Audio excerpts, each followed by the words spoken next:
we're going to go into a message that this message is, by the way, a message that is birthed out of what God's doing in my life right now. This message is called The Family Tree, Broken Limbs. And any of you have any broken limbs in your family tree? Yeah, good, because you're in the right place. And if you don't, you might find out you do after this message. But this message is actually, it's something the Lord has been putting on my heart as I've been going through what I've been sharing with you about what we're getting ready to release as a discipleship course. So in Genesis chapter 45, the first 7 verses says, "Then Joseph could not control himself before all those who stood by him. And he cried. And he said, 'Make everyone go out from me.' So no one stayed with him when Joseph made himself known to his brothers. And he wept aloud so that the Egyptians heard it, and the household of Pharaoh heard it. And Joseph said to his brothers, 'I am Joseph. Is my father still alive?' But his brothers could not answer him, for they were dismayed at his presence. So Joseph said to his brothers, 'Come near to me, please.' And they came near. And he said, 'I am your brother Joseph, whom you sold into Egypt. And now do not be distressed or angry with yourselves because you sold me here, for God sent me before you to preserve life. For the famine has been in the land these 2 years, and there are yet 5 years in which there will be neither plowing nor harvest. And God sent me before you to preserve for you a remnant on earth, and to keep alive for you many survivors.'" I hope you heard those 7 verses in your spirit, man. Because our text this morning is very riveting. I hope that you understand that this is a riveting text with great drama. Matter of fact, our text is a picture of a family. It's actually a picture of Joseph's family. Our text is a picture of a dysfunctional family. And how many of you would be honest enough, without raising hands, to say every family has some dysfunction? Our text points us to an attribute of God as well. Joseph alludes to it. Our text points us to God's sovereignty. Joseph talks about it in these verses. He talks about how God took what they meant for evil and turned it for the good. Amen. God's sovereignty is a very theological term that basically means God has supreme power and authority over all things. Like it or not, He's in control. He's in control. And to many in our text, you might think that I'm going to be talking about some restoration with family members, which brings healing, which is great. But there is much more than just reconciliation here. There's much more than me just talking about reconciliation, because reconciliation is at the end of Joseph's story, not in the middle and not at the beginning. It's at the end of his story. And so Joseph's story actually begins in Genesis 37 with a dream. Matter of fact, it's a couple dreams. He has these dreams where all of these individuals, including his parents, are going to bow down before him one day.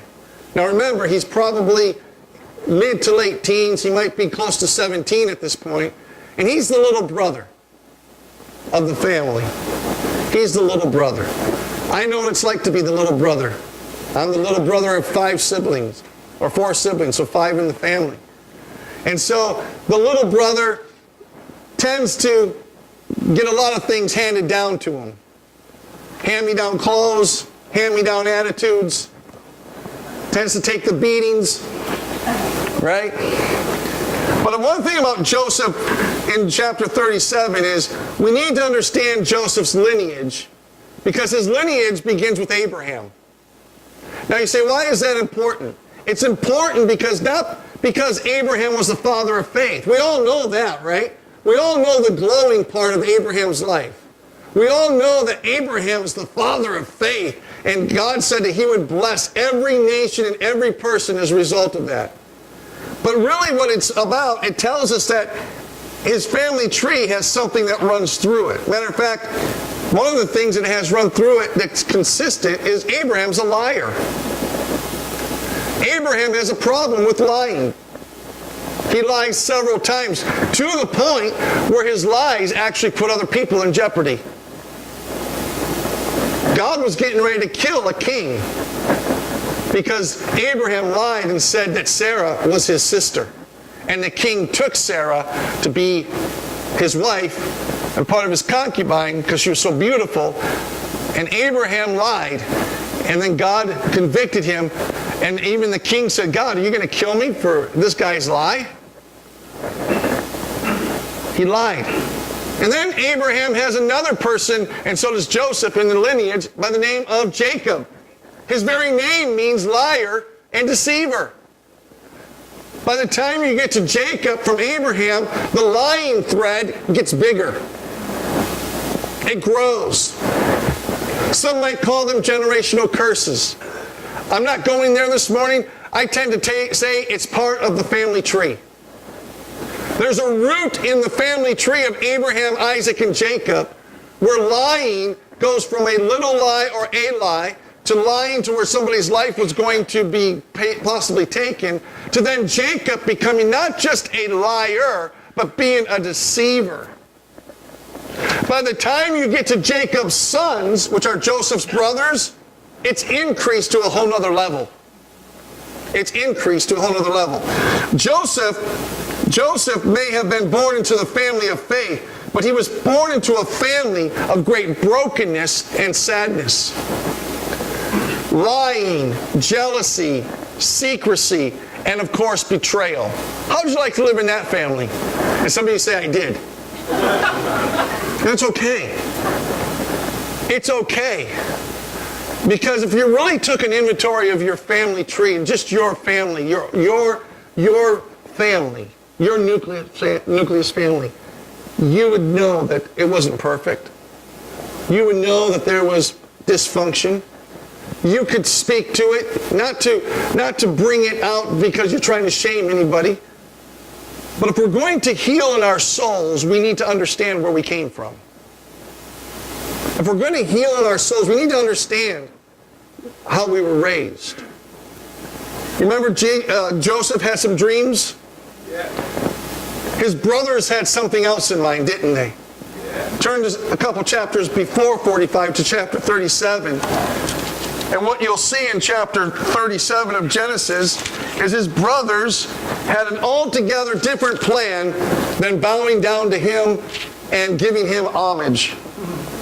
Matter of fact, in verse 12 it says, Now his brothers went to pasture their father's flock near Shechem, and Israel said to Joseph, Are not your brothers pasturing the flock in Shechem?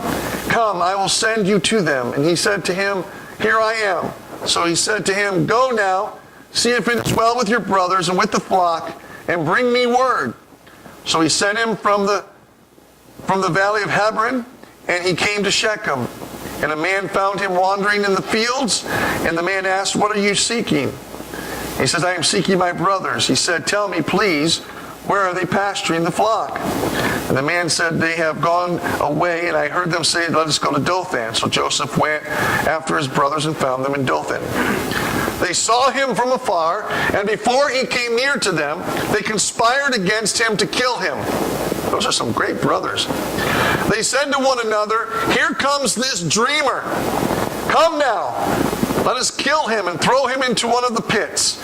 Then we will say that a fierce animal has devoured him, and we will see what will become of his dreams. But when Reuben had heard this, heard it, he rescued him out of their hands, saying, Let us not take his life. And Reuben said to them, Shed no blood, throw him into this pit here in the wilderness, but do not lay a hand on him, that he might rescue him out of the hand to restore him to his father. So when Joseph came to his brothers, they stripped him of his robe, the robe of many colors that he wore, and they took him and threw him into a pit. The pit was empty, there was no water in it. Then they sat down to eat, and looking up, they saw a caravan of Ishmaelites coming from Gilead, and their camels bearing gum, balm, and myrrh, on their way to carrying it down to Egypt. Then Judah said to his brothers, "What profit is it if we kill our brother and conceal his blood? Come, let us sell him to the Ishmaelites, and let not our hand be upon him, for he is our brother, our own flesh." How would you like to grow up in that family? The type of siblings everybody wants, right? They intended to kill him. At least one brother, actually two of the brothers, said, okay, let's not kill him. Let's put him in a pit. Reuben at least was going to go back and try to rescue him out and bring him back home and say, okay, everything's fine. We did okay. But then they sell him off to bondage. Egypt. They sell him. He goes from being the prince to a pit to being sold into slavery. He has these wonderful, magnificent dreams. Some of them might be called promises from God. He goes from being a prince in the kingdom, because Jacob is Israel. His father is Israel. He is a prince among the 12 tribes. And now he's in a pit. He goes from a pit to being sold into bondage. Sounds like a great plan, doesn't it? And then they go back to their father and lie to their father and say, oh, he died. He was killed. Imagine how big this lie got. To the point, think about how in-depth this is. They were willing to let their father and mother grieve the death of Joseph by concocting this lie and this scheme that went from just a lie in Abraham's life, a lie in deception, to a lie in deception at higher levels by the time it gets down into Joseph's life and starts affecting him. Imagine telling such a lie and being so deceptive to your own dad, whom you love, your own parents that you say you love. You are willing to do this even to the point where you would allow your own parents to think that their son has been killed. That's pretty deep. In his journey into slavery, Joseph is then in the middle of this somewhere. He's actually in prison from anywhere from 10 to 13 years. He's in prison for a crime he didn't even commit. He's not only sold into slavery, into bondage, he then gets put into a position to where he's now arrested and charged with something he never did, and he was put into prison. This prince goes from a pit to a prison. His brothers sell him. He's sold into bondage. He's sold into slavery. He's falsely imprisoned. This is his journey. How would you like this to be your testimony? He's abandoned by his family, so he thinks. He's cut off from his parents. Imagine the setbacks. What about those dreams? After all, weren't they from God? I mean, didn't God give those dreams to him? Weren't those to be God's promises for Joseph's life? After all, they were from God. Think about those dreams for a minute. Think about what those dreams meant to Joseph. They gave him a hope and a future. Is there anywhere in those dreams where God shows Joseph how those dreams will be fulfilled? No, he never does. He keeps that a secret and lets us go through it. He gives you a promise. He says, here's the promise, here's the end, but you're going to start here, and it ain't going to be too pretty. Joseph, here's your dreams. Here's the dreams that I've given you. Here's the vision for your life. But I'm not going to give you the whole map. I'm going to give you your final destination, but I'm not going to give you how you're going to get there. Some call it faith. God never gives us the process, does he? You know why? We all know why. Because we wouldn't sign up for the process. Everybody signs the dotted line on the final destiny, but nobody signs up for the process. Let's just be honest, we're human. What do those dreams speak of? They speak of God's plan for Joseph's life. And guess what? His plan for Joseph's life was a plan for the rest of the world. He saved the world. The world was saved from famine as a result of Joseph. God's plan for Joseph to become what he wanted him to be included and had to include in God's plan, for whatever reason, his own family. May I say that God's plan for your life includes your family too? It's probably already included them. You already probably still got baggage that you dragged from your family. But no matter what, no matter how dysfunctional they might be, no matter how screwed up the family was, no matter how much lying and deceiving went on, no matter how much pain they would cause Joseph, in his infinite wisdom, God placed him in this highly dysfunctional family tree. I mean, when he was going through it, do you think when he was falsely in prison, he was going, I'm more than a conqueror. Oh yeah, come on now. I'm more than a conqueror. Oh, I can't wait for these dreams to come to pass. No. We don't have it necessarily, but we know he tried to, we do know this, we know he tried to manipulate his way out of there. Hey, go tell the king that I'm here. You'll see it if you read his story really in depth. He tried to manipulate his way out of it. Tried to squirm out of it, right? You think being in prison for 10 to 13 years for a crime you did not commit, you think that's easy time? Especially then when you didn't get canteen, when you didn't get 3 hots in a cot, when you think it's easy? It's not even easy today. You think it's easy living in an 8x8 cell?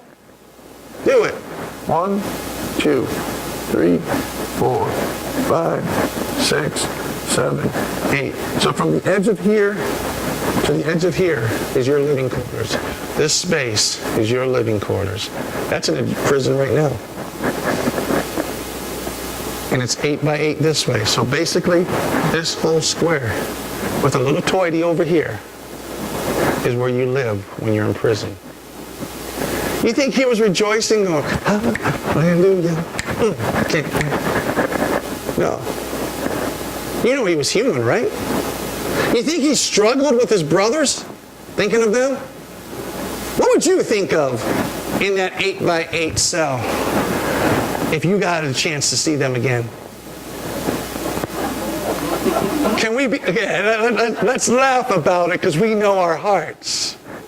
If I lived in this square, to this wall, to the edge of here and here, if that's where I lived for 13 years, because my brothers started it off for me by selling me from a pit,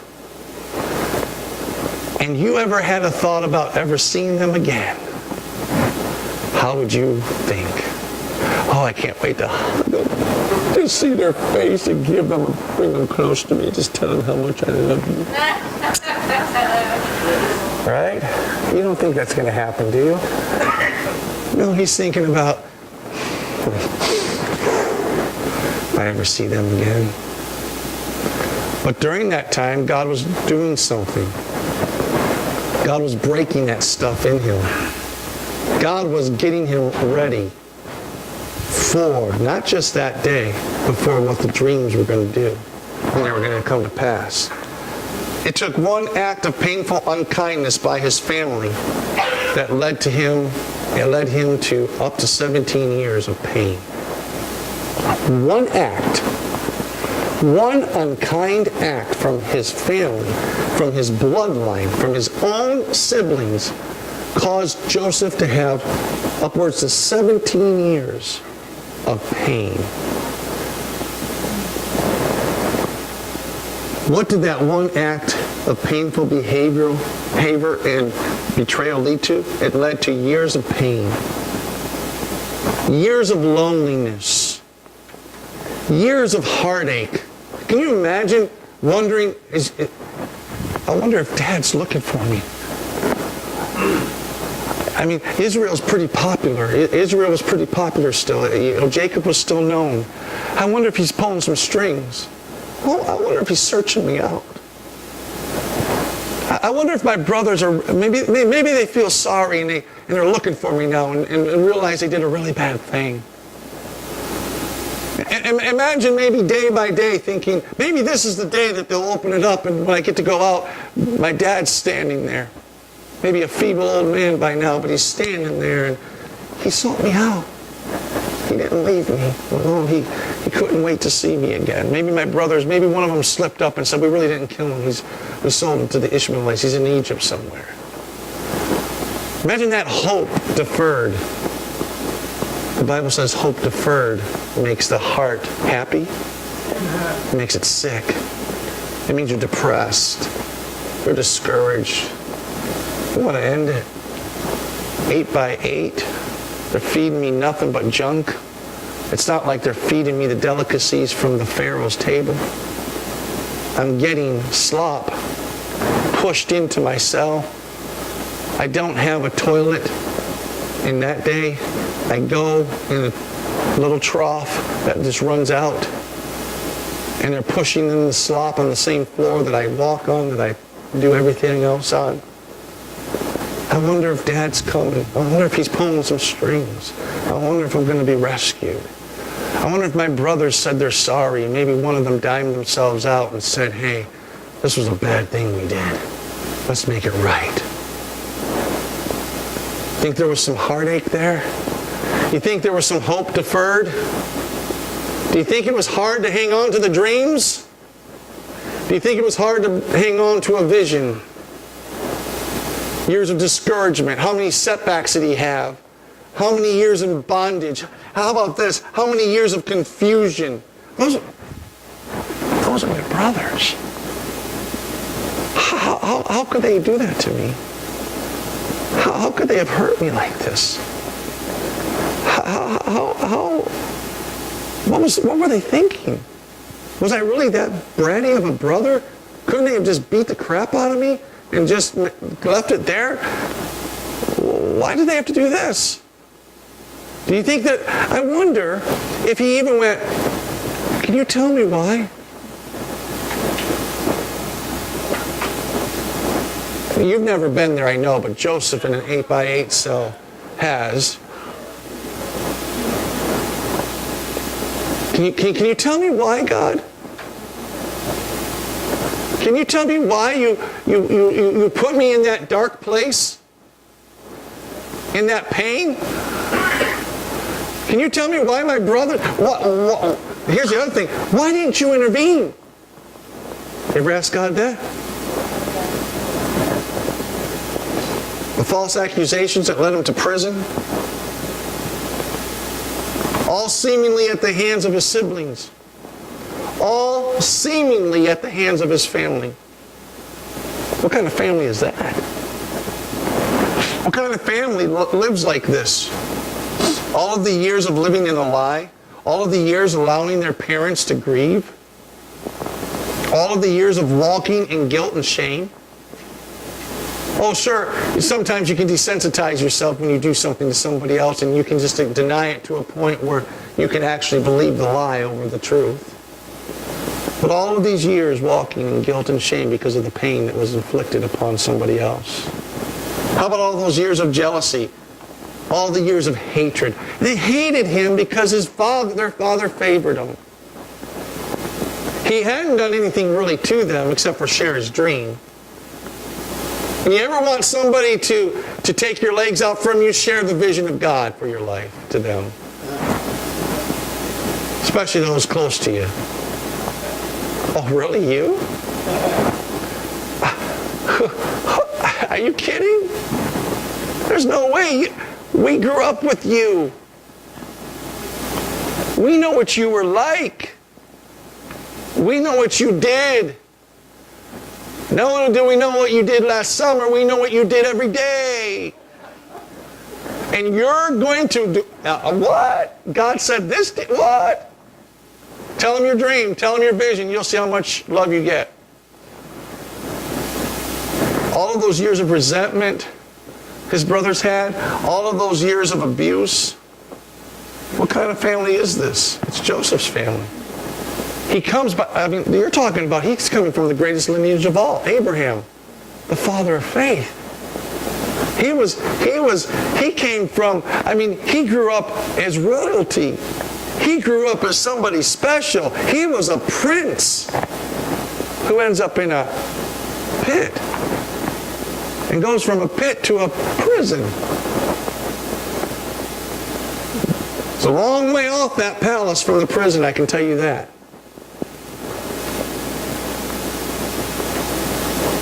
In his lineage, this faith, the father of faith. This is his family of origin. In this lineage of faith, living at the highest levels of function, ability. And yet there's this lying, there's deceiving, there's jealousy, there's envy. It sounds like a Tuesday night, 10 o'clock hour drama. This is us. That's what they could have called it. How would you like to have had real-time TV following Joseph's life? The family of Israel. Real-life TV. Talk about drama. He had great family traits, right? What about those dreams? Where did they go? Do you think Joseph ever wondered about those dreams? You ever think that in the loneliness of an 8x8 when he was living over here, that he thought about them? Do you ever think he thought, well, that's a bunch of poppycock? The only thing that's bothering to me is a bunch of lice. Maybe I misunderstood it. Maybe it was some bad unleavened bread. I don't know, but where did that dream come from? So, the question this morning is, how does your family tree look? Yeah, I went there.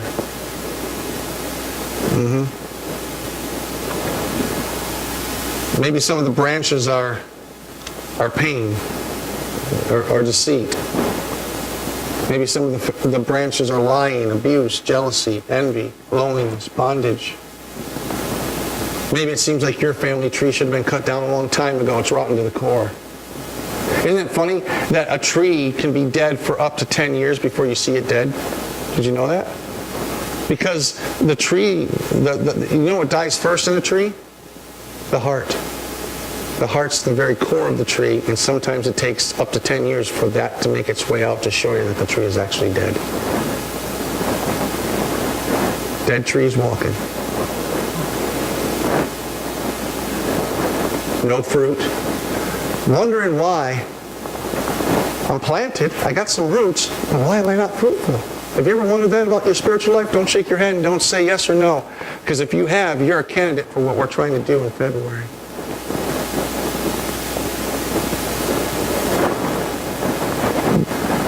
Where did I say this message came from, besides the Lord? I'm telling you, this is the journey the Lord's been taking me on. Let's take a look. Let's peel back the facade, Mr. Dorman. The Lord doesn't call me that. He calls me son. He calls me Eric. Never calls me what my other father would have called me, bonehead. He never called me that. He just said I had a bony head. Why this message and why now?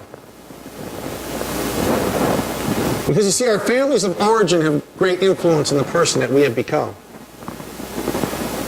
Like it or not. You look like them. You act like them far more than you think you do.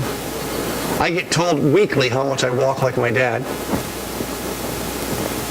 I get told all the time how much I have these features of my mom or my dad by my wife and my daughter. Those influences are for good, they're for bad, they're for the ugly, aren't they? There's some good stuff that we got. It's not all bad. But you are a product of who? Your family. Believe it or not. Like it or not. The good, the bad, and the ugly. Like Joseph, God has a plan for your life. But you don't believe it yet. And the reason that you're probably not even able to get on that journey and get out of that 8x8 cell is because you haven't been able to realize that the family of origin that God gave you that may have hurt you and wounded you is actually a blessing to get you to where you're supposed to be. that turns it around a little bit.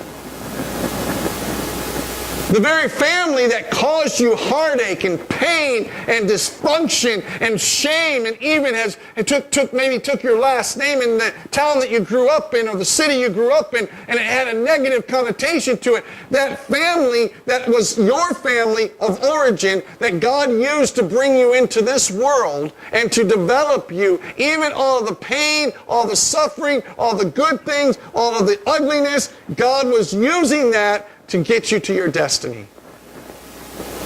What? It makes that 8x8 cell a little bit different, doesn't it? When you can view it from that. Like Joseph's life, God is not going to waste your setbacks. Whatever happened to you, He does not want to waste it. Why did God allow these events? Why did God and why has God allowed the events in your life to happen? Why can't we go from the dream to fulfillment? Why can't we go from the dream to the completion of the dream? I don't have all the answers, but I do have a couple. The first one is this, and I think this is so important. The first one doesn't make what you have faced all easier, but it's still an answer. The first answer is that God can and He wants to use everything that's ever happened in your life to complete you. Your scars, your pain, your joys, your suffering.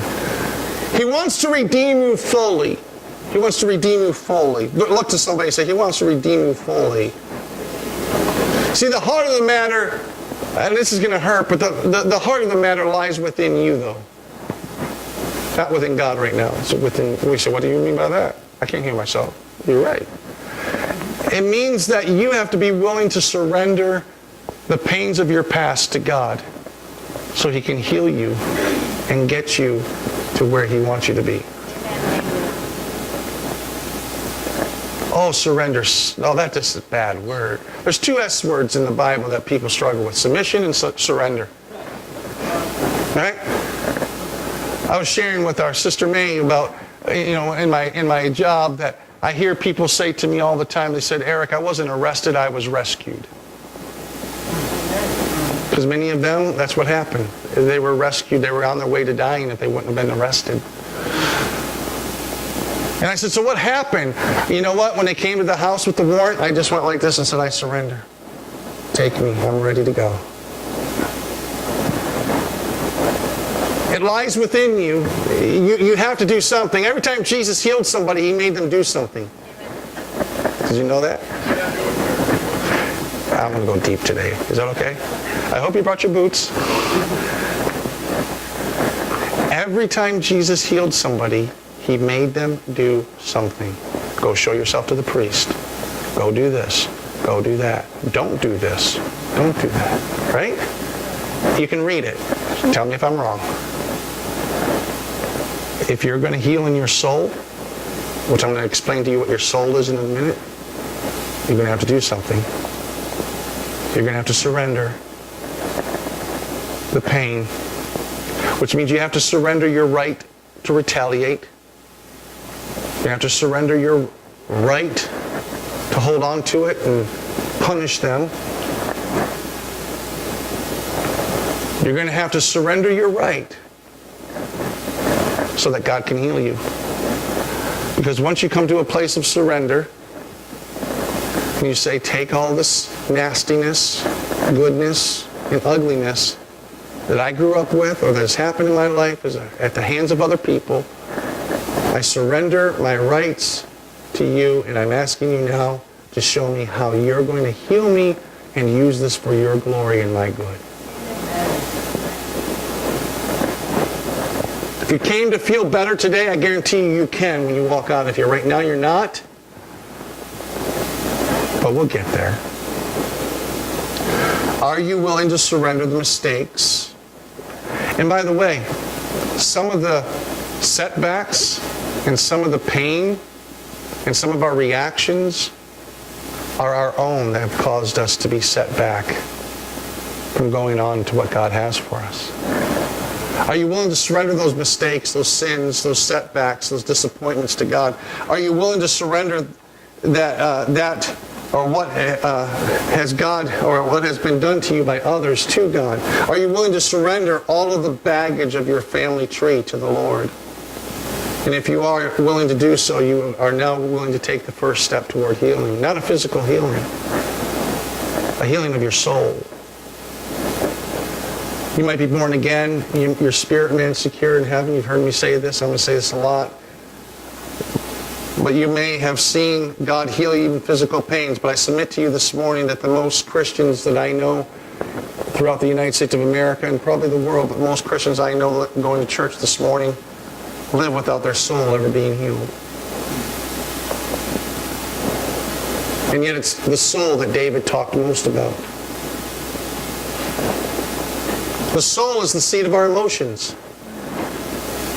It's from our soul that determines how and why we react the way we do. If I'm somebody who tends to control, it's because I have control issues. That comes from my soul. Something in my soul needs to be healed so I won't be trying to control and manipulate everybody. If I have a problem with anger, that comes from my soul. I'm angry, and I get angry quickly because something in my soul needs to be healed that's causing me to always react in anger. If I'm always discouraged and feeling like I'm a less than, it comes from your soul. Somewhere in your life you accepted that that's what you were, that you were somebody less. You were somebody that was marginalized. And so now you believe that even when you go to get a job and you go on an interview, and even though the interview went well, you walk out of there saying, they're not going to hire me because I'm not good enough. That's why we overachieve. It's why we guard ourselves and so much more. Patterns of behaviors that stall our spiritual pursuit in Christ come from a soul that's not been healed. The reason we have so many addicts is because their souls need to be healed. The reason we have people who are addicted to drugs and alcohol, pornography, and so much other things is because their souls can't be healed. The Lord showed me this many years ago. I was dealing with somebody who was hooked on pornography, and I was walking them through to deliverance, and we talked about this being healed in the soul, and they said, well, I don't know why I do it. And I said, I do, because when you view that pornography, you're looking at it, and that person can't reject you. You have an issue with rejection. And they looked at me and they began to cry, and they said, you're absolutely right. I never felt accepted. And when I look at it, she never turns me down. If you ever have a man in your life who's addicted by that, my guess is, and I've done this a long time, over 30 years, I can say that most of the time it comes to that. They just feel rejected. When they're married, they can feel rejected by their wife, they can be rejected, whatever it is. They just feel rejected. I always wonder why I give up so easily on things. Why is it that I just so easily throw up my hands and say, that's it, I'm done. How is it that I do that? It's because you give up because there's something inside of you that says that's the right thing to do, but it's because your soul needs to be healed.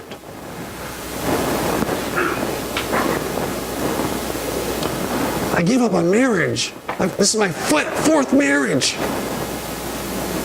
Why do I keep going around the same mountain? Because you haven't been healed in your soul. You haven't been healing your soul. Matter of fact, I told my wife, I said, I'm really praying about this, but I said, when I perform a second marriage, no, I got to make sure if that's their second marriage, that they've been healed from their first one first. Because if they haven't been, they're going to take all of that soul hurt and all that soul rot into the next marriage, and it's going to create a whole lot of issues, and you're going to have some splaining to do. The Lord's just been changing things up on me and realizing, you know what? We jump from this to this, and why is it? Because our souls aren't healed. And how could somebody go into a second, third, or fourth marriage, and they're bringing all this other stuff, and they've never been healed? There's a common denominator there, my friend. Patterns of behaviors that have caused us to live in more pain than we need to. All of these come from the soul and the soul wounds that we have. The good news is that God wants to heal our souls, and we cannot grow maturely and spiritually if we're emotionally immature. It's time to grow up. It's time to pursue some emotional, healthy maturity in our life. And how? We start by surrendering and saying, Lord, I need this. I need you to heal. I'm going to share something because we're going to cut the video here, but I'm going to share something very personal with you. Not personal in that I'm revealing a sin issue or anything like that. Right? It's personal to me. But back in 2005, I had the opportunity to travel with an international ministry to the Philippines. If I fail as a father, as I fail as a grandfather, my grandson, I'm praying as I'm raising my grandson that I will speak things into him that I never was able to speak into my daughter because I'm in a different place. But my identity is not in how many people are in this building. My identity is who I am to him. I'm his son. I'm his son. I'm a child of God, and so aren't you. And you don't have to chase after any position. You don't have to chase after any ministry. You don't have to chase after any drugs. You don't have to chase after anything. If you are healed in your soul, you'll know who you are, and you'll live like that.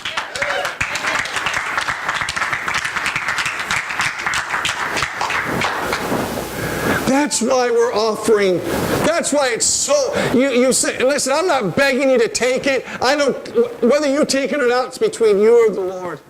I said to Susanna last night, and my wife will tell you if you asked her. Don't ask her because but she will tell you the talks that we have had have probably been the deepest talks in our 30 years of knowing each other. I have exposed things to her, healing things that are going on in my life. And I said to her last night, we sat there and I said, honey, I can't fix anybody.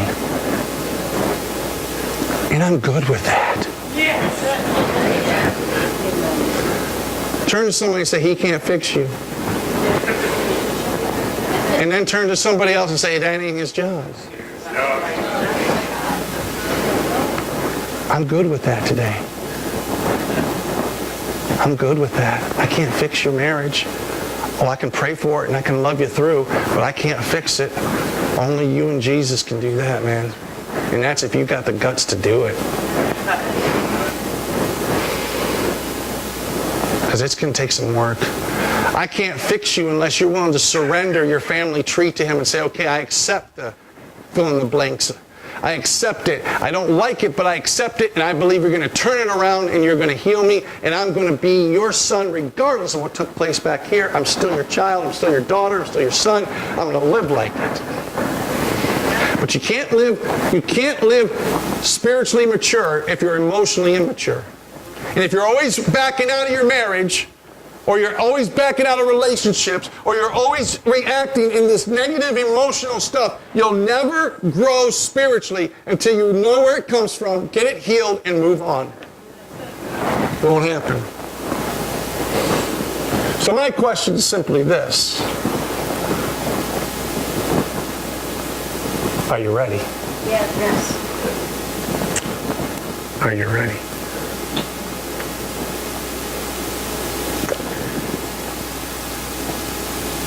Somebody at work even said it to me. And this is how I know what God's doing more so.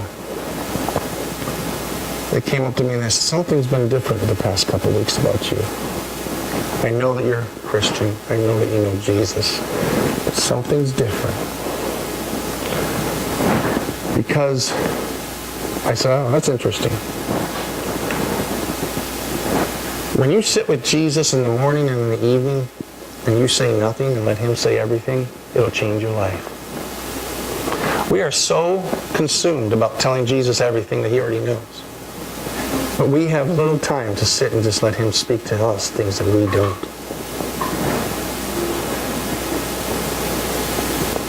And you'll find if you go through that course, silence is the key. Silence is the key.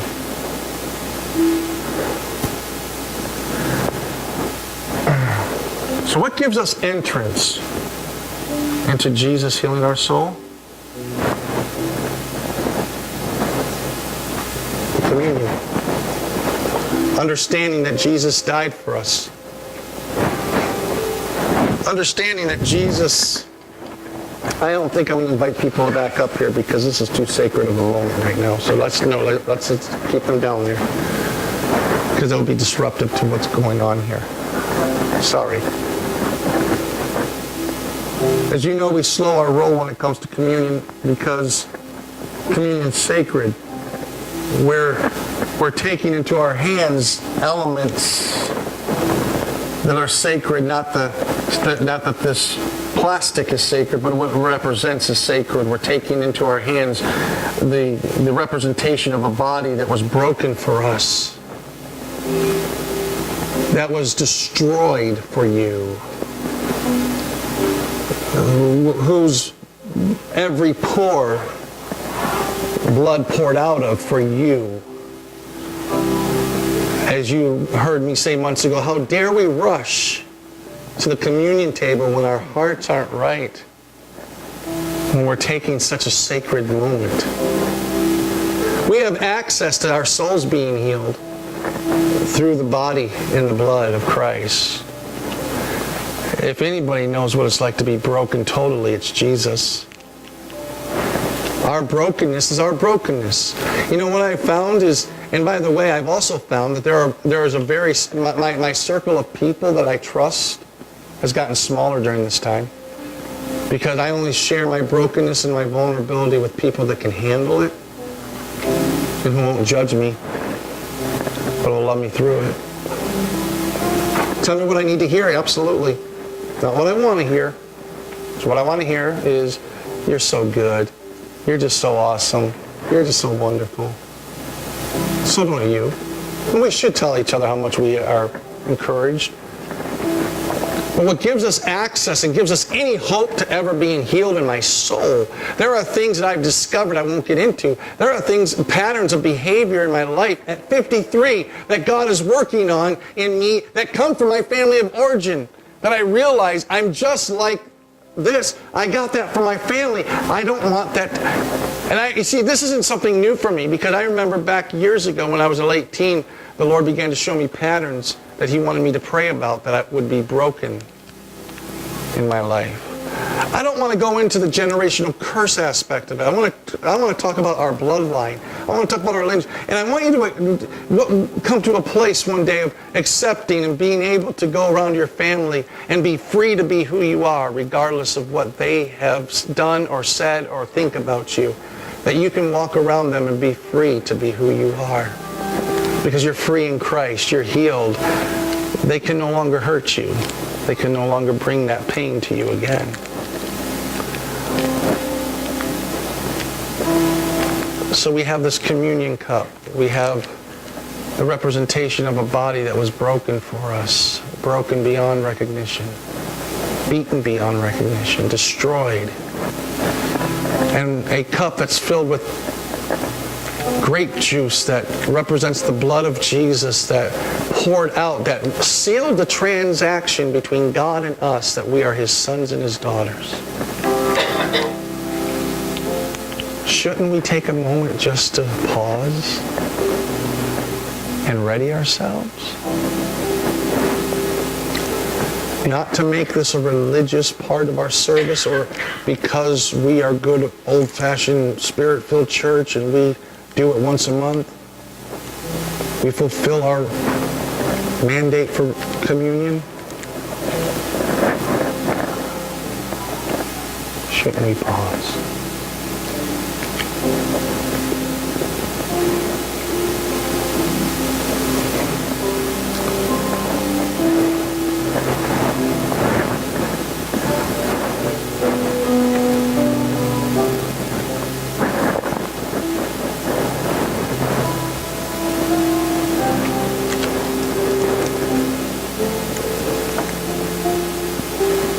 He was wounded for our transgressions. He was bruised for my iniquities. Chastisement of our sins were put upon Him, and by His stripes we are healed. The church has made it all about physical healing, demonstrations, and yet the Lord is calling us as a church and calling me as your pastor to lead you to a place of going so much deeper into some of the darkest places you'll ever go, but you'll find the greatest freedom and the greatest light, the healing of your soul.